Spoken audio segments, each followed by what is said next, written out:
चलो जी, advance academy की तरफ से आप सभी बच्चों को नमस्कार। देखो जी, हम आपके लिए एक नई शुरुआत करने जा रहे हैं। हम ये चाहते हैं कि आप सब लोगों को यही नहीं होना चाहिए कि सिर्फ हम तैयारी करते जा रहे हैं, तैयारी करते जा रहे हैं। आपको ये सब भी पता होना चाहिए कि तैयारी के बाद अगर आपका कोई भी एग्ज़ाम क्वालिफाई हो जाता है तो उस एग्ज़ाम के बाद में चीज़ें किस तरीके से होती हैं, चाहे फिर वो आपकी ट्रेनिंग हो, चाहे फिर वो आपकी ट्रेनिंग के बाद की जर्नी हो। ठीक है, हम ये चाह रहे हैं कि आपको इसके बारे में एक प्रॉपर नॉलेज होनी चाहिए। जैसा आपको पता है कि अभी आपका पेपर है जो दिल्ली पुलिस का एग्ज़ाम स्टार्ट होने वाला है। 18 तारीख से हमारा एग्ज़ाम स्टार्ट है और 6 तारीख में हमारा एग्ज़ाम ख़त्म है। ठीक है, तो उसके लिए हम चाह रहे हैं कि आप सब लोगों को ये पता हो कि भाई दिल्ली पुलिस तो सब लोग चिल्ला रहे हैं कि दिल्ली पुलिस का एग्ज़ाम, दिल्ली पुलिस का एग्ज़ाम। उसके बाद की चीज़ें भी आपको पता होनी चाहिए कि भाई दिल्ली पुलिस में किस तरीके से चीज़ें होती हैं। ठीक है, कैसे ट्रेनिंग होती है, ट्रेनिंग का भी पीरियड प्रॉपर तरीके से पता होना चाहिए कि ट्रेनिंग में कितने समय में क्या होता है, कितने समय में क्या होता है। ये नहीं कि भाई जाती है आपके हाथ में एकदम जाती है, भाई लो बंदूक ले लो और बंदूक चला दो सबके ऊपर। ठीक है, तो प्रॉपर ट्रेनिंग के बारे में भी आपको नॉलेज होनी चाहिए और आपको फिर ट्रेनिंग के बाद भी चीज़ें पता होनी चाहिए कि ट्रेनिंग के बाद भी चीज़ें हमारी क्या क्या होती हैं। ठीक है, इसके लिए ही बस हमने एक छोटी सी शुरुआत करी है और हम चाहते हैं कि आप सब लोगों को इस चीज़ के बारे में रूबरू कराया जाए। ठीक, तो इसलिए हमने एक दुष्यंत, ये हमारा लड़का है, 2024 में सिलेक्टेड है। ठीक है, तो इसकी ट्रेनिंग भी कंप्लीट हो गई है और इस समय पे ये ज्वाइनिंग पे भी है। ठीक है, तो ये आपको प्रॉपर तरीके से बता पाएगा कि ट्रेनिंग में क्या क्या चीज़ें होनी है और ट्रेनिंग के बाद भी चीज़ें किस तरीके से होती हैं। ठीक है, तो अभी दुष्यंत से थोड़ी बातचीत करेंगे और आपके कुछ इंपॉर्टेंट क्वेश्चंस भी हैं जो हमने लिखे हुए हैं, तो वो सब क्वेश्चंस भी बिल्कुल एक से छोटा क्वेश्चन भी पूछा जाएगा, आपका अच्छे से अच्छा डाउट क्लियर करा जाएगा। ठीक है, तो दुष्यंत आप जरा एक बार अपना इंट्रो दें, बताएं अपने बारे में कि आप किस बैच से सिलेक्टेड हैं। ठीक है, और अपना थोड़ा फैमिली के बारे में बताएं एक बार। नमस्ते सभी को, मेरा नाम दुष्यंत चौधरी है और मैं दिल्ली पुलिस में सेलेक्टेड हूँ। मेरा फैमिली बैकग्राउंड एग्रीकल्चर है, मेरे पिताजी खेती करते हैं। हाँ, तो और ये आपकी फैमिली में कौन कौन है आप ये बताएं एक बार। मेरी फैमिली में मैं हूँ, मेरा छोटा भाई है, मेरी बड़ी बहन और मम्मी पापा। अच्छा, बस 5 लोग हैं हम फैमिली में। 5 लोग हैं फैमिली जी में। सर। ठीक है, तो फिर अभी आपका ये दिल्ली पुलिस का जो आपके मन बना है कि भाई आपको दिल्ली पुलिस में सिलेक्टेड है, ऐसा तो नहीं होगा कि भाई आपने पहली बार में ही दिल्ली पुलिस का फॉर्म भरा होगा या दिल्ली पुलिस वाला एग्जाम ही दिया होगा। नहीं सर, पहले दिए हैं एग्ज़ाम।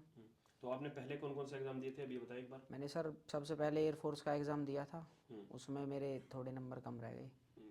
तो तो 38 नंबर थे मेरे, मेरिट 40.5 पे लगी थी वाई ग्रुप का। अच्छा अच्छा, और तो सर अग्निवीर का दिया था, उसमें तो नंबर आउट ऑफ आउट थे, लेकिन वो तो कोई वो नहीं है। सर वैसे बेसिकली मैंने तैयारी AWTPO की शुरू की थी, उसमें मेरी एज कम रह गई थी 3-4 महीने। तो फिर मैंने सोचा कि जब दिल्ली पुलिस ही लेनी है तो क्यों ना इस अगली वैकेंसी को टारगेट किया जाए। तो मैंने फिर ये एग्जीक्यूटिव कांस्टेबल वाली वर्दी ये वैकेंसी को टारगेट किया और इसी को नज़र में रखते हुए तैयारी करी अपनी। 6-7 महीने दबा के अपना बढ़िया तैयारी करी। तो जो आपकी 12th पास आउट है वो आपकी किस ईयर की है। मेरी सर 12th पास आउट 2021 की है। 2021 में आपने 12th करी थी। PCM से सर। पीसीएम से। जी। तो दुष्यंत आपने AWTPO वाला एग्ज़ाम दिया था? नहीं सर, उसमें एज कम रह गई थी तो फॉर्म नहीं भरा गया। तो आपने एग्ज़ाम नहीं दिया था नहीं उसका? सर। उसके बाद आपने ये कांस्टेबल वैकेंसी जो निकली थी जी उसमें सर। ठानी कि हमें ये वाले पुलिस से सेलेक्टेड होना है? जी सर, 15 मई को सर मैंने अपनी तैयारी शुरू करी थी दिल्ली पुलिस की। तो 15 मई से शुरू करी थी और मेरा 14 नवंबर का एग्ज़ाम था सेकंड शिफ्ट में। जी तो सर। आपने 15 मई से स्टार्टिंग की थी और लगभग कितने महीने में ठानी थी आपने कि हाँ लगभग सर सर इतने महीने में मुझे? 6-7 महीने में तो लग गए। और इतने तो मिनिमम चाहिए, अभी सिलेबस भी कंप्लीट करना होता है, फिर उसका रिवीजन भी, प्रैक्टिस भी, मॉक टेस्ट भी, ऑफलाइन प्रैक्टिस भी, सारी चीज़ देखनी पड़ती है तो सर। आपने पहले सिलेबस कंप्लीट किया था दिल्ली हाँ पुलिस सर। का? जी। लगभग वो कितने महीने में कंप्लीट कर लिया लगभग था सर आपने? थोड़ी तैयारी पहले कर रखी थी एयरफोर्स वगैरह की, तो कुछ तो पहले हो रखा था। फिर सर बाद में मैंने GS पे ज़्यादा फोकस किया था क्योंकि इसमें GS का ही मेन रोल है। तो तो मतलब लगभग 6-7 महीने में सिलेबस पूरा हो गया था मेरा। लगभग सितंबर अक्टूबर तक मेरा सिलेबस पूरा हो गया था। अच्छा, मैं इसमें एक चीज़ और ऐड ऑन करना चाहूँगा कि बहुत से बच्चों का ना मन में एक ये बहुत भ्रम रहता है कि भाई चलो 50 नंबर की इसमें जीएस है, तो अगर हम जीएस की तैयारी ही कर लें तो सिलेक्शन हमारा उसी से हो जाएगा। सर हर सब्जेक्ट का अपना अलग रोल है। हाँ, नहीं, अब वो सब चीज़ें बच्चों की क्लियर होनी बहुत ज़रूरी है। ये जब बहुत सारे बच्चों के मन में एक ये बहुत भ्रम रहता है कि भाई 50 नंबर की जीएस है और हम जीएस अगर अच्छा कर लें तो हमारा अच्छा खासा स्कोर हो जाएगा। ठीक है, और आप सोचते हैं 15 नंबर का मैथ है, मैथ का क्या ही करना है, या कंप्यूटर है 10 नंबर का, उसका क्या ही करना है। मैं आपको बस एक बात बता देना चाहता हूँ कि आपके जो स्कोर अच्छा खासा बनता है ना, वो आपका स्कोर मैथ और रीजनिंग और कंप्यूटर की वजह से ही बनता है। ठीक है, तो इसलिए थोड़ा सा आपको ये बात एक अच्छे से ध्यान में रखना कि आपका जो छोटे छोटे सब्जेक्ट है ना, जैसे मैथ है, रीजनिंग है और कंप्यूटर है, तो उन सब की भी आपकी एक बहुत अच्छी तैयारी होनी चाहिए। अगर आप इस पे बहुत अच्छी पकड़ बनाते हैं ना, तो आपके अगर जीएस में थोड़े बहुत नंबर कम भी रह जाते हैं ना, तब भी आप आराम से सिलेक्शन ले सकते हैं। ठीक है, तो थोड़ा सा आप अपने बारे में ये बताएं एक बार कि आपकी स्ट्रेटेजी क्या रही थी आपके एग्जाम के लेकर के। सर स्ट्रेटेजी तो सिंपल ही है कि सर जो सब्जेक्ट फुल स्कोरिंग है तो उनमें तो आपको फुल स्कोर का ही टारगेट बनाना चाहिए। जैसे मैथ है, रीजनिंग है, इनका लिमिटेड सिलेबस है, हर कोई आउट ऑफ आउट कर बिल्कुल सकता है, बिल्कुल बिल्कुल और कंप्यूटर भी। बिल्कुल। लेकिन जीएस का किसी को कुछ नहीं पता कि कहाँ से क्या आ जाए, तो आउट ऑफ आउट तो कोई मुश्किल ही मिलेगा, हाँ, 50 में 50 जिसमें बड़े नहीं हो पाते। इम्पॉसिबल है भाई, बिल्कुल। तो पहले टारगेट होना चाहिए कि जो हमारे सिलेबस में है तो उसको पूरा करें। जैसे मैथ है, रीजनिंग है, तो बच्चे उसमें से आउट ऑफ आउट कर लेते हैं, तो पहले टारगेट करो कि उनको स्ट्रॉन्ग करें। लेकिन उसके साथ साथ जीएस भी ज़रूरी है सर। बिगर जीएस के अब मान लो हमारे 50 में से 50 आ गई हाँ, कंप्यूटर जीएस के बिना मैथ बिल्कुल रीजनिंग बिल्कुल में, बिल्कुल तो बिल्कुल। उसमें तो मेरिट नहीं लग पाएगी, तो उसके लिए हमें जीएस भी चाहिए। हाँ नहीं, जीएस तो चाहिए ही चाहिए, लेकिन मेन तो जीएस ही है सर बिल्कुल इसमें। जीएस तो अच्छे से पढ़नी ही पढ़नी है, लेकिन कभी भी ये नहीं सोच के चलना है कि भाई कि आपके रीजनिंग मैथ और कंप्यूटर का ये सब्जेक्ट हमारे बहुत बहुत कम नंबर के हैं ना, तो इनको छोड़ दें। तो ये चीज़ें नहीं करनी है बिल्कुल भी, बस इस बात पे थोड़ा ध्यान रखें। और सर जैसे आपने जी मैथ की और जीएस की या रीजनिंग जो भी उसमें टॉपिक आते हैं सब्जेक्ट वाइज, जी तो सर। उसकी तैयारी मतलब बुक से कैसे स्टार्ट की सर थी या किसी टीचर की गाइडेंस में बुक आते से हुए तो आपने नहीं की स्टार्ट थी, की थी? बुक तो बाद में प्रैक्टिस सेट लिया था मैंने। बाकी जो सारी गाइडेंस है वो दीपक सर के अंडर में की है मैंने, सारी तैयारी मैथ की। मैथ के सर लगभग लगभग 200 प्रैक्टिस सेट लगाए होंगे मैंने ऑफलाइन। लगभग दिल्ली लगभग पुलिस ऑनलाइन एग्जाम अलग। से पहले की जी बात कर सर। रहे हैं आप? और वो प्रैक्टिस सेट ज़्यादा दीपक सर वीकली टेस्ट लेते थे डेली अच्छा अच्छा। कोचिंग सेंटर पे, और फिर सर ऑफलाइन भी लगाता था मैं ये। और सर इनकी जो पीडीएफ है दीपक सर की, वही सफिशिएंट है दिल्ली पुलिस के लिए, तो मैथ के लिए। मतलब दीपक सर की जो पीडीएफ है हाँ उसी सर। से आपने तैयारी की है जी सर। मैथ के लिए? तो आपने लगभग ऑफलाइन के लिए जैसे बोला है, तो आपका एग्जाम तो कंडक्ट हुआ था, शायद ऑनलाइन कंडक्ट हुआ था, जी जी। तो आपको कोई परेशानी नहीं हुई थी उसमें? ऑफलाइन तो नहीं आपने सर, बाद प्रैक्टिस, में मॉक लगाए थे ना तो ऑनलाइन ऑनलाइन प्रैक्टिस भी के मॉक लिए। लगाए थे आपने जी उस दौरान? हाँ सर, 25-30 मॉक लगाए थे लगभग। तो मतलब कहने का मतलब आपका ये है कि बच्चों को ऑफलाइन और ऑनलाइन दोनों की प्रैक्टिस हाँ होनी सर, चाहिए? पहले तो सर ऑफलाइन की ज़रूरी है क्योंकि फ्लो बन जाएगा। फिर जब ऑन हमें लगे कि ऑफलाइन हमारा सिलेबस पूरा हो गया, तो फिर ऑनलाइन की तरफ। बिल्कुल सही बात है, क्योंकि उसमें टाइमिंग चलता है हाँ। हमारा, और अपने तो बच्चा और फिर फिर टाइम सर मैनेजमेंट नहीं कर दिल्ली पाता। पुलिस के एग्ज़ाम में इतना टाइमिंग का इशू नहीं है, 90 मिनट मिलते हैं। तो वो जो बच्चा अच्छा एवरेज भी है वो 2 बार भी सोल्व कर सकता है उस पेपर है। बस सर मैं तो रीजनिंग में टाइम लगता है, बाकी तो सब पढ़ो टिक करो अच्छा दूसरा, आगे। लगभग कुछ बच्चे ऐसे करते हैं कि मॉक में बहुत अच्छा स्कोर कर पाते हैं, जी सर। लेकिन एग्जाम हॉल में जब फाइनल टच वो देने जाते हैं तो वहाँ पे कुछ प्रेशर हैंडल नहीं कर एक पाते। तो सर जो फर्स्ट अपीयरेंस होता है वो हेजिटेट होता है वहाँ अच्छा, एग्ज़ाम हॉल जो में बैठ मतलब के। पहली बार हाँ कंडक्ट कर सर, रहा है। तो वो सबसे बड़ा इशू है, कॉन्फिडेंट नहीं होते बच्चे। अगर जो मान लो तैयारी करके गया, उसे पता है कि तेरे मॉक में इतने आ रहे हैं कि जो तेरे सिलेबस से आएगा वो नहीं छूटेगा, तो वो तो कॉन्फिडेंटली जाएगा। मतलब अपना आप में एक विश्वास होना विश्वास चाहिए होना कि हम चाहिए कि हाँ करके तू कर आएंगे। सकता है। तो वहाँ जाके एक तरीके से फोबिया जो होता है हमारे मन हाँ में, डर सर। जो होता है वो नहीं होना चाहिए।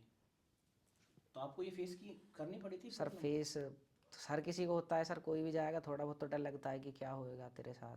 तो ये मतलब जैसे जैसे हमारी तैयारी आगे बढ़ती है तो एक डर बना रहता है हमारे मन पर में। सर अगर तैयारी ठीक है तो फिर नहीं लगता, ऐसा लगता है कि हो जाएगा, जो सबका होगा वो हाँ, हमारा मतलब होगा। ये है कि मतलब एक भरोसा आ जाता है इंसान हाँ को ना, सर, तो अगर तैयारी तुम्हें ठीक अच्छी खासी तैयारी करी है। कॉन्फिडेंटली जाओगे तो 100% पेपर अच्छा ही तो होगा। लास्ट के दिनों में क्या करना चाहिए रिवीजन लास्ट के के रूप दिनों में? में तो सर पहले अपना सिलेबस पूरा हो गया, 60-70% सिलेबस पूरा होते ही आप उसका रिवीजन करो साथ के साथ, और मॉक टेस्ट लगाना शुरू करो। फिर लास्ट में जब कुछ ही दिन बचे, 10-15 दिन, तो उस जो हमने नोट्स बनाए हैं बस वो ही पढ़ना है, अलग से कुछ नहीं पढ़ना। उसी का बार मतलब बार नया रिवीजन, नया नया। मल्टीपल टाइम रिवीजन करना है हाँ उसका, बिल्कुल बिल्कुल, नया कुछ नहीं पढ़ना है नया बिल्कुल। कुछ नहीं नया कुछ पढ़ना। नहीं करना है। जी। बिल्कुल। हाँ, जैसे कि अभी हमारा दिल्ली पुलिस का एग्जाम है जो स्टार्ट होने वाला है 18 तारीख से, तो उसके लिए थोड़ा सा इसकी बात को थोड़ा भाई सीरियस लिया जाए। ठीक है, कि हमें एग्जाम के लास्ट मोमेंट पे कभी भी कुछ नया नहीं पढ़ना है बिल्कुल। जो आपके पास नोट्स है उन्हीं नोट्सों को एक बार अच्छे से रिवाइज करो। ठीक है, और आपकी करंट अफेयर और जीएस का रिवीजन और करंट अफेयर, जी सर इस बिल्कुल। टाइम पे सबसे ज़्यादा जरूरी करंट अफेयर और जीएस ही है। इसका आप रिवीजन थोड़ा जल्दी से जल्दी कर सकते हो। जैसे आपने पॉलिटी है, रिवीजन आपने 1 दिन में 2 दिन में बस पॉलिटी का रिवीजन हो गया। ठीक है, ऐसे ही आपने 2 दिन है, 2 दिन के अंदर आप जीएस का आराम से पूरा अपना जीएस के नोट्स का रिवीजन कर सकते हैं। तो बिल्कुल लास्ट मोमेंट पे यही जरूरी है। ठीक है, ठीक है, तो तो सर आप लगभग इस दौरान आप ऐसा भी हुआ होगा कि समथिंग साय का मौसम चलता है, तो उस दौरान रसगुल्लों की दावत आपके पास आई होगी, हाँ सर, तो दावत तो स्किप किए हैं या खाई हैं वो भी? ना सर, खाइए। तो कैसे अभी भी मैनेज करते होगे? मतलब आपने टारगेट मैंने बनाया सब हुआ है सर, कि ऐसा थोड़ी है 24 घंटे होते, 24 घंटे ही आदमी पढ़ेगा। अब मैं सर, मेरा प्लान था कि बस टारगेट स्टडी करता था मैं, मतलब जो है कि ये पढ़ना है आज। मतलब आपने एक टारगेट पर डे का हाँ, बना लिया कि पर आज डे मुझे का ये कि मुझे कंप्लीट आज करना है। ये कंप्लीट करना, पॉलिटी पढ़नी है आज, आज हिस्ट्री में ये पढ़ना है, मैथ के ये टॉपिक करने हैं, ये था सर। अपना टारगेट पूरा हुआ, फिर अपना एंजॉय थोड़ा बहुत। हाँ मतलब अब ऐसे नहीं कि डेली का उतना टारगेट। वो नहीं लेना कि प्रेशराइज नहीं होना कि यार तेरा एग्जाम है तू यहाँ मजे कर रहा है। ये मजे कर रहा है। हाँ सर। ठीक है। तो फिर थोड़ा सा अपने बारे में एक बार ये बताओ कि हम ये जानना चाह रहे हैं, मेन टारगेट ये पॉडकास्ट बनाने का ये है कि भाई आपकी ट्रेनिंग, भाई सिलेक्शन चलो हो गया बच्चों का, उसके बाद में ट्रेनिंग में आपके साथ क्या क्या हरकतें होने वाली हैं, वहाँ पे क्या क्या चीज़ें होती हैं, तो वो थोड़ा सा उसके बारे में बताओ। ट्रेनिंग की शुरुआत जब होती है तो कितने फेज़ों में होती है, और फेज़ के बाद भी फिर ये बताओ कि उसमें सब में होता क्या क्या है। ये बंदूक जो होती है ना, कि बंदूक जाए और बस एकदम से हाथ में बंदूक मिल गई, तो बंदूक जो आपको मिलती है वो कब मिलती है ना, वर्दी मिलती है तो आपको कब मिलती है, ये सब चीज़ें के बारे में थोड़ा एक्सप्लेन करो एक बार। ट्रेनिंग के बारे में चीज़ें क्या क्या सर होती ये हैं। है मेरी जो ट्रेनिंग की जो वो हुई थी ज्वाइनिंग, वो 1 जुलाई 2024 को हुई थी। तो हमारा ट्रेनिंग का शेड्यूल था सुबह उठना, मतलब सुबह हम। उठने का जो कह रहा था उसमें से आर्मी में तो नियम रहता है भाई 4-5 बजे हाँ उठना, सर, तो हमें इसके अंदर क्या है, टाइम दिया जाता है कि इस टाइम आपको ग्राउंड में रिपोर्ट करनी है, तो मतलब लगभग सुबह का प्लाटून टाइम। 30-30 बंदों की या 21-21 बंदों की, हमारे तो 30 की बनी थी, 30-30 बंदों की प्लाटून बन जाती है हाइट वाइज। जिनकी हाइट ज़्यादा वो 1-2 नंबर प्लाटून में ऐसे, फिर ऐसी मतलब प्लाटून बना देते हैं जितने बंदे होते 30-30 की। फिर उन्हें उस्ताद मिल जाते हैं कि ये तुम्हारे उस्ताद हैं, ट्रेनिंग कराएंगे। ट्रेनिंग हमारी सर 2 फेज में होती है, इंडोर और आउटडोर। आउटडोर हो गया हमारा फिजिकल रिलेटेड, इंडोर हो गया हमारा ये लॉ से रिलेटेड वर्क, जो BNS BNSS BSA। ये सब पढ़ने के लिए। हाँ सर, ये लॉ पढ़ने तो का। इनका टाइमिंग क्या क्या रहता है, मतलब इनका सर सुबह आप हमारा सुबह ग्राउंड होता अपना था। पूरा रूटीन एक बार ऐसा दिल्ली पुलिस का प्रॉपर एक रूटीन बताओ कि भाई चलो अभी आप सो के उठे, सो के उठने के बाद में आपको क्या क्या सर काम है जो करना होता है सो के प्रॉपर। उठे, अपना फ्रेश वगैरह हुए, जैसे नहाना धोना, नहा धो, अपना सेविंग, सेविंग मस्ट है सर ट्रेनिंग में, सेविंग और बाल छोटे, बिल्कुल जीरो कटिंग चाहिए सर। बिल्कुल बिल्कुल। सेविंग इसके अगर जो नहीं बना के जाएगा उसे तुरंत पनिशमेंट मिलता है वहाँ। तो सर सुबह हम जाते थे ग्राउंड में, हमारी PT होती थी रनिंग। तो बड़ा ग्राउंड है काफ़ी, लगभग 1200 मीटर का है ग्राउंड वो, फिर उसके अंदर छोटे भी ग्राउंड है। तो वो उस्ताद के ऊपर है कि आपको कितनी रनिंग कराए। तो पहले रनिंग कराते थे, फिर एक्सरसाइज, रस्सा वगैरह, रस्सा चढ़ना होता है, रोप क्लाइंबिंग, फिर सर बीम वगैरह, वो उस्ताद के ऊपर डिपेंड करता है वो कितना आपसे फिजिकल काम कराएगा। करवाएगा। हाँ, फिजिकल का हम 45 मिनट होती थी फिजिकल करने की। सुबह उठने ही हाँ पहले फिर सर 45 उसके, मिनट फिजिकल। हाँ मतलब उठ के पहुँचे रेडी हो गए ग्राउंड में, फिर 45 लगभग 45-50 मिनट फिजिकल होता है हमारा। बिल्कुल। फिर सर उसके बाद 10-15 मिनट का रेस्ट मिलता है अपना, ये फिजिकल की यूनिफॉर्म चेंज करके अपना, फिर परेड होती है। और ये परेड सर लगभग 1.5 घंटा चलती है, 2 तो ये सब पीरियड होते हैं। यूनिफॉर्म में होता है या हाँ सर, मतलब PT की यूनिफॉर्म अलग कितनी होती यूनिफॉर्म होती है सर फिजिकल की, फिजिकल लोअर की टी अलग शर्ट होती है? Blue lower white T shirt, और परेड की सर ऐसी खाकी पैंट और white shirt, white shirt. T shirt sorry. तो उस पर अपना नाम बेल्ट नंबर लिख जाता है उस पर।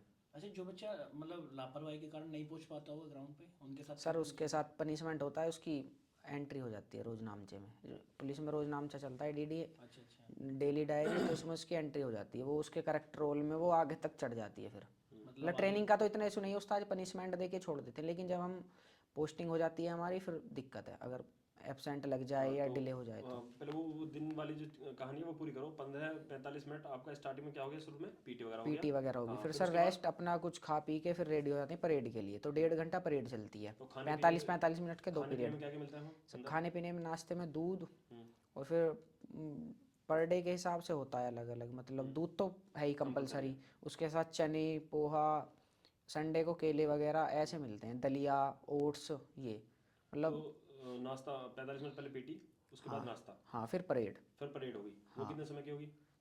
वो सर परेड होती है लगभग 1.5 घंटा, 2 पीरियड चलते हैं 45-45 मिनट के। तो परेड में उस्ताद वही सिखाते हैं, 1-2-1 वही। अच्छा। हाँ परेड होती है सर, खाकी पैंट होती है, वाइट शर्ट टी शर्ट होती है, और ये निवारी बेल्ट आती है दूसरी, मतलब जो ये बेल्ट है इससे दूसरी बेल्ट आती है वो लगाते हैं, और बूट आते हैं, उनमें वो नीचे नाल, घोड़े वाली नाल लगी रहती है। अच्छा अच्छा अच्छा। अच्छा, उस ट्रेनिंग के दौरान कुछ बच्चे ऐसे भी होते हैं कि मन में बना लेते हैं कि नहीं हम पे ट्रेनिंग नहीं हो रही है, कुछ हार्ड करा रहे हैं, मन नहीं लग रहा है, तो ऐसा कुछ सर हुआ था आपके ऐसा साथ तो भी? है, पर करनी तो पड़ती है, करो और नहीं रिजाइन दो घर आ जाओ। सर पुलिस का तो एक ही रूल है, हाजी की नौकरी नाजी का घर। ना जी। जी। बहुत बढ़िया। हाँ, तो फिर अब आपकी ये चीज़ें होगी, पूरे दिन का रूटीन खत्म हो गया। हाँ सर, फिर हम हमारी परेड ख़त्म होती थी, फिर 10:15 से हमारी इंडोर की क्लास, फिर नहा धो के फिर ऐसा भी होता था कि नाश्ता परेड के बाद, मोस्टली परेड के बाद ही होता था नाश्ता। वो तो अपना थोड़ा बहुत जो सामान रखते हैं पीटी के बाद वो खा के परेड में आ जाते हैं। फिर परेड होने के बाद ख़त्म हुई, अपना 15 या 20 मिनट मिलती थी हमें, फिर हमारी इंडोर की क्लासेस लो वाली। वो उस्ताद हमारे अलग है, मतलब आउटडोर के पढ़ाने वाले अलग, अलग होते हैं, पढ़ाने क्लासेस वाले वाले अलग। अलग हाँ, होते हैं, पीटी वाले तो अलग फिर सर होते हम जल्दी जल्दी अपना कपड़े चेंज किए, नहाए धोए, एकदम फटाफट रेडी हुए। हमारी इंडोर की क्लास ऐसी वर्दी में होती थी, बस बेल्ट और ये बैचेस नहीं लगाते, जैसे ये डीपी बैज है या ये जैसे सीटी लिखा हुआ है तो यहाँ आरसीटी लिखा जाएगा। हाँ, तो थोड़ा इसके बारे में बताओ कि ये बैचेज जो मिलते हैं कब मिलते हैं, ये कितने सर समय के पास बाद? आउट होने के बाद बैचेस लगा सकते पास हैं आउट हम। होने के बाद? हाँ, जब हमारी कसम परेड हो जाती है तो उसके उसके बाद। जी, इतने तो हम रिक्रूट ही रहते हैं वहाँ ट्रेनिंग सेंटर में। अच्छा, तब तक आप बैच नहीं प्रोवाइड नहीं होते आप? हाँ ना, अगर जैसे मान लो कि ड्यूटी लग रही है, कहीं अरेंजमेंट जाना है, ट्रेनिंग सेंटर से जाता है अरेंजमेंट, तो जब लगा के जाते हैं बाहर, वरना ट्रेनिंग सेंटर में बैच और ये अलाउड नहीं रहते लगाने। अच्छा, तो फिर अगर मानो आपकी ट्रेनिंग कंप्लीट हो गई, ठीक है, तो वो जो बंदूक का जो बड़ा जुनून होता है ना सबका, कि बंदूक जो मिलती है वो कब मिलती है, मतलब सर वो वो जाने के तुरंत बंदूक बाद ही या कितने ऐसा समय है के सर, बाद? जो छोटे हथियार हैं, वेपन जैसे पिस्टल हुई, ये तो मिड टर्म से पहले, मतलब ट्रेनिंग 2 फेज में डिवाइड होती है। जैसे 9 महीने की ट्रेनिंग है बेसिकली, होती तो 10-11 महीने की है, लगभग 11 की। तो जब 4.5 महीने करीब हो जाते हैं, जब हमें छोटा हथियार सिखाते हैं चलाना, जैसे पिस्टल हुई 9mm की, गिलोक पिस्टल है, एक गिलोक के कई वर्जन है वो सिखाते हैं, फिर एक MP5 सब मशीन गन है वो सिखाते हैं। तो 3 हथियार तो ये हो गए हमारे जो मिड टर्म से पहले कराते हैं। फिर जो बड़े हथियार है जैसे AK-47, इंसास, SLR, ये मिड टर्म के बाद। अच्छा, जी सर, तो ये सब होता है। ये खोलना बांधना 1 मिनट से पहले सिखाते हैं, लगभग सारे हथियार खोलना बांधना सिखाते हैं उस्ताद। अच्छा सर, दिल्ली पुलिस में वेतन को लेके बच्चों में बहुत ललक सी रहती है, मतलब ट्रेनिंग के दौरान अलग वेतनमान मिलता है, ज्वाइनिंग पे अलग वेतनमान मिलता है, ऐसा कुछ है? कितना वेतनमान ट्रेनिंग आपको पे मिलता होगा? कुछ अलाउंस नहीं मिलते हमें, ट्रेनिंग पे हमारा बेसिक और plus DA basic plus DA और फिर मिलता राशन मनी उसके साथ, ये 3 चीज़ मिलती है हमें। ट्रांसपोर्ट अलाउंस और हाउस रेंट अलाउंस HR ये नहीं मिलता, और साइकिल अलाउंस ये हमें पास आउट होने के बाद मिलते हैं। लेकिन सर इसमें ऐसा है, अगर हम पास आउट हुए तो हम अपना HRA क्लेम कर सकते हैं। जैसे हम 10-11 महीने ट्रेनिंग सेंटर में रहेंगे, तो वहाँ से पास आउट होने के बाद एक फॉर्म भरा जाता है क्लेम का, HRA का, तो वो HRA हमें ट्रेनिंग का भी HRA मिल जाता है बाद में, इकट्ठा एरियर बन के आ जाता है वो। तो हाल ही फिलहाल में पूछना चाहूँ, कितना वेतनमान आपको प्राप्त हो रहा वेतन सर अब फिलहाल तो लगभग 49,000 इन हैंड पड़ रही है है? इन सैलरी। हैंड आपको 49, जिसमें सभी अलाउंस ऐड हैं? हाँ सर, वो इंक्रीमेंट लगते रहते हैं हर साल। हर साल हाँ, इंक्रीमेंट साल होते में 2-3 इंक्रीमेंट लग जाते हैं, DA का बेसिक में इंक्रीज हो जाता है ऐसे। चलो बढ़िया, ये सब तो पैसों की बात तो हो गई, ठीक है। और थोड़ी बात जानते हैं, ट्रेनिंग आपकी कंप्लीट हो गई, जी सर। उसके बाद फिर आपको मिलेगा कोई थाना या जैसे भी आपकी जहाँ सर पे पोस्टिंग आई हो? ऐसा है, थाना मोस्टली नहीं मिलता, कुछ ही लड़कों को मिल पाता है थाना, या मोस्टली लड़कियों को थाने में भेजते हैं, बाकी तो 1 या 1 1.5 2 साल तो बटालियन में ही रखते हैं। मतलब ट्रेनिंग के बाद हाँ, जो तो फिर आप बटालियन में है ही उनमें ही रखते हैं। बटालियन में रहते हैं? हाँ सर, अच्छा, उसके बाद में फिर? उसमें ऐसा हिसाब है सर, बटालियन से जैसे कहीं भी अरेंजमेंट जाना है तो बटालियन से ड्यूटी लगती है, वहाँ भेज देते हैं। और ये तो ड्यूटी बटालियन में भी सर अलग अलग हिसाब है, ड्यूटी 7-8 बटालियन ड्यूटी है। की जो टाइमिंग है वो क्या होती है, मतलब ऐसा फिक्स है कि भाई आपको 8 घंटे ही ड्यूटी करनी है? ये बच्चों का बड़ा सर भ्रम होता है कि भाई ऐसा है, अगर मान लो 8 घंटे की ड्यूटी है तो उसका 16 का रेस्ट है। अगर 8 घंटे ड्यूटी आपने कर ली हाँ, तो तो 16 16 घंटे फिर घंटे आपका रेस्ट रेस्ट। है? हाँ, तो अच्छा आपकी भाई, ड्यूटी सुनो, फिर एक बार 16 दिल्ली घंटे पुलिस बाद वालों जो भी आएगी। जिनका सिलेक्शन होगा, और सर मतलब कई शिफ्ट चलती हैं, एक 12-24 12 घंटे की ड्यूटी, 24 का रेस्ट। अगर 12 घंटे ड्यूटी कर ली हाँ, तो फिर 24 घंटे उसके बाद रेस्ट रेस्ट। चलेगा। जी सर, और अगर मान जनरल ड्यूटी में है जो, तो उन्हें वीकली एक रेस्ट वैसे मिल जाता है, मतलब वीकली रेस्ट रहता है एक। एक हफ्ते में कोई भी दिन छुट्टी हो हाँ जाएगी आपको, हाँ सर। अगर आप और लेना अगर चाहो तो, या मतलब उनकी ले तरफ से छुट्टी आप लो? लेना चाहो तो आप ले लो कि सर मेरा रेस्ट कर दो, तो वो रेस्ट कर देते हैं। अच्छा, ये सब है। और सर ऑफिसों में भी ड्यूटी रहती है, ऑफिसों में संडे सैटरडे ऑफ रहता है और GH ऑफ रहता है। तो फिलहाल अभी आप ये बताओ कि दिल्ली पुलिस में लगने के बाद जी सर, आपको कैसा फील हुआ, बढ़िया फील होता है सर। मतलब नौकरी में सेटिस्फेक्शन है हाँ पूरा? सर, सेटिस्फेक्शन है, कोई नहीं, कोई ऐसा ना दिक्कत कि नहीं। अभी हमारे दिल्ली पुलिस के एग्जाम है जो स्टार्ट होने वाले हैं, तो आप सब बच्चों को भी पता होना चाहिए कि भाई दिल्ली पुलिस की वर्दी तो आप ले लोगे, उसके बाद में आपके साथ क्या क्या चीज़ें होने वाली हैं वो सब भी आपको पता होना बहुत ज़रूरी है, ठीक है। उसी के लिए बस हमने चीज़ें थोड़ी सी शुरुआत करी थी, ताकि आप सब लोगों को ये पता लगे कि इसके बाद नौकरी लगने के बाद में क्या ट्रेनिंग में होगा और क्या ट्रेनिंग के बाद होगा, ठीक है। तो इस तरीके की चीज़ें हैं जो आपके साथ होने वाली हैं, तो आप बी रेडी, ठीक है। दिल्ली पुलिस में लगने वाले बच्चों तैयार हो जाओ। एक चीज़ और है सर, हाँ, एक दो बात रहेगी। जैसे सर हमें पुलिस में छुट्टियां कम होती हैं, हम्म, मतलब आर्मी के मुकाबले 30 छुट्टी कम होती हैं हमें। 30 ईएल मिलती हैं, 15 सीएल कैजुअल लीव और अर्न लीव। तो हमारी जो ईएल है वो तो जमा हो जाती हैं, उनके आप पैसे भी ले सकते हो, जो जब भी लेना चाहो रिटायरमेंट पे या पहले, तो वो जमा हो जाती हैं। और सर फिर जो 30 हमारी छुट्टी कम होती हैं उसके बिहाफ पे हमें एक एक्स्ट्रा पे आती है जनवरी के महीने में, मतलब 13 महीने की सैलरी मिलती है हमें। बिल्कुल ये है। ये तो कुल मिला के ये है कि पैसे की तरफ से कोई तंगी आने वाली हाँ है सर, कोई नहीं, सेटलमेंट ठीक है। ठीक ठाक है। हाँ सर। चलो तो बढ़िया। सर ये है, अगर गवर्नमेंट जॉब का एक ही फ़ायदा है, आपकी ज़रूरतें पूरी हो सकती हैं लेकिन शौक पूरे नहीं हो सकते। हाँ भाई ये देखो ये तो है ही, नहीं, अगर जरूरत आप ही पूरी हाँ, होनी जरूरत चाहिए पूरी होनी इंसान की। चाहिए इंसान ज़रूरत ना पूरे हो शौक तो जाती हैं। कभी शौक अगर तो देखा कभी जाए ज़रूरत है इंसान सर, नहीं फिर होगा। तो उसमें ये बढ़ते भी है, जाते हैं। आपके मान लो आपके वाइफ है, तो वाइफ और बच्चों को उनको साल मतलब 4 साल में एक बार एलटीसी मिलता है, जो ट्रैवलिंग अलाउंस देती है मतलब गवर्नमेंट। परिवार का उसमें हम पोषण हाँ, अच्छे से कर सकते हैं। परिवार को मतलब साल में एक बार आप मतलब 4 साल में एक बार घुमाने ले जा सकते हो कहीं भी ऑल इंडिया फ्लाइट से। उसका भी अलाउंस आपको हाँ, मिलता उसका अलाउंस मिलता है, वो क्लेम करना पड़ता है, मिल जाता है। है। अच्छा अच्छा। और सर सीजीएचएस फैसिलिटी मिलती है हेल्थ हेल्थ हेल्थ के की। लिए। हाँ सर, कहीं भी ऑल तो इंडिया उसमें जो कौन कौन आ पाता है? पैनल पे हॉस्पिटल हैं जो हम पे डिपेंडेंट है सर, जैसे मैं, मेरी वाइफ, बच्चे, अभी शादी तो हुई नहीं है सर, खैर एक एग्जांपल दे रहा हूँ, मेरे मम्मी पापा और भाई जो 25 से कम है, भाई बहन 25 की एज से कम है वो। ये है सर, कहीं भी हम ऑल इंडिया जो भी पैनल पे हॉस्पिटल है सीजीएचएस का, उसमें फ्री ऑफ कॉस्ट इलाज तो करा सर सकते जैसे हैं। एग्जाम के बाद काफ़ी बच्चे, जैसे लास्ट टाइम आपकी भर्ती में भी रहे होंगे फिजिकल के दौरान, हाँ सर। उस दौरान क्या चीज़ हमें ऐसी करनी चाहिए कि फिजिकल की तैयारी के लिए हमें यहाँ से स्टार्टिंग करनी चाहिए, मतलब एग्जाम के तुरंत बाद कर देनी चाहिए? सर फिजिकल की तो स्टार्टिंग जब हमारी आंसर की आती है तो हमें जब भी पता लग जाता है कि तेरे इतने नंबर हैं, इतने मार्क्स हैं और यहाँ तक मेरिट लग सकती है, चांस है तेरे, बिल्कुल हाँ हाँ हाँ। तो उसी के बिहाफ पे हमें अपनी फिजिकल की तैयारी शुरू कर देनी चाहिए।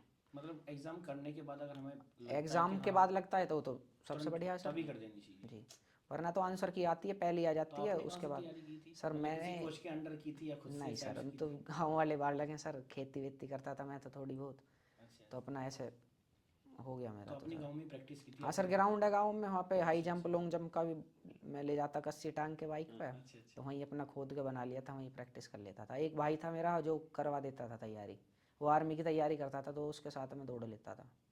तो मतलब उनके अंडर आपने हाँ सर। फिजिकली तैयारी की है। लगभग कितना समय मिला है आपको फिजिकली? फिजिकल का तो सर 31 दिसंबर को सर रिजल्ट आया था इसका दिल्ली पुलिस का? फाइनल। हाँ। तो फिर सर पहले इन्होंने डेट दी फिजिकल की, 27 जनवरी को फिजिकल होंगे, तो फिर तो हम तो ये थे कि 10-15 दिन में कर ही लेंगे तैयार फिजिकल।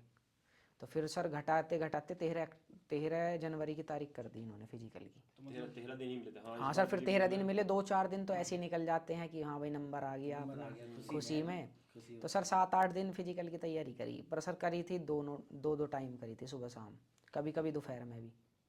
अच्छा, एग्जाम के बाद बच्चे मिलते हैं, जैसे अभी हाल ही फिलहाल में 2-3 दिन पहले कुछ स्टूडेंट हैं, बोले कि सुनिए सर जैसे जैसे एग्जाम नज़दीक आ रहा है तो हमें डर लग रहा है। सर डर तो तो उसके सच्चा लिए क्या होता है। बताओगे बच्चों के लिए? डर तो सच्चा होता है सर, जो मेहनत करता है वो डरता उसको भी डर है। लगता है। हाँ सर, बिल्कुल डर उसी को जो लगेगा मेहनत जिसने नहीं तैयारी करेगा करी तो होगी। वो तो यही सोचेगा कि क्या कुछ जो होगा देखा जाएगा। तो मतलब उनको क्या ऐसा करना चाहिए कि जैसे उनको डर लग रहा है तो किस प्रकार की आप सलाह देना चाहोगे उनको कि उस डर को थोड़ा सा कंट्रोल रख सर सकें? कुछ नहीं, अपने ऊपर भरोसा होना चाहिए कि तैने हम पढ़ा है, क्रैक करके कर आएगा लेंगे तो एग्जाम बिल्कुल। में।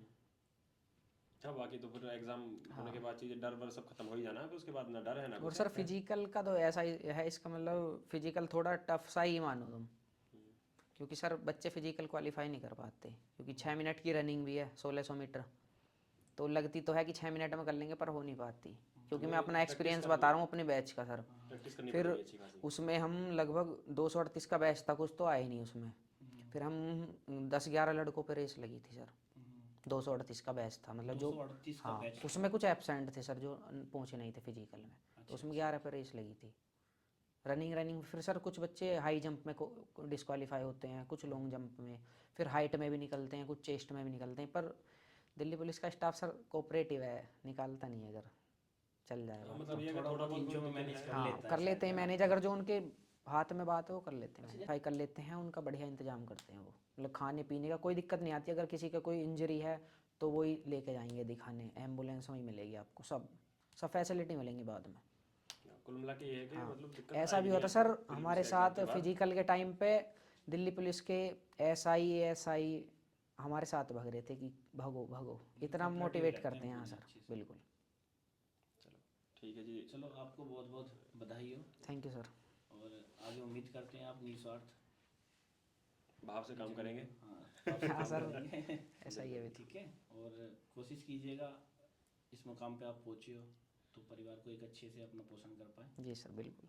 ठीक है, बहुत बहुत बधाई हो आपको। Thank you sir.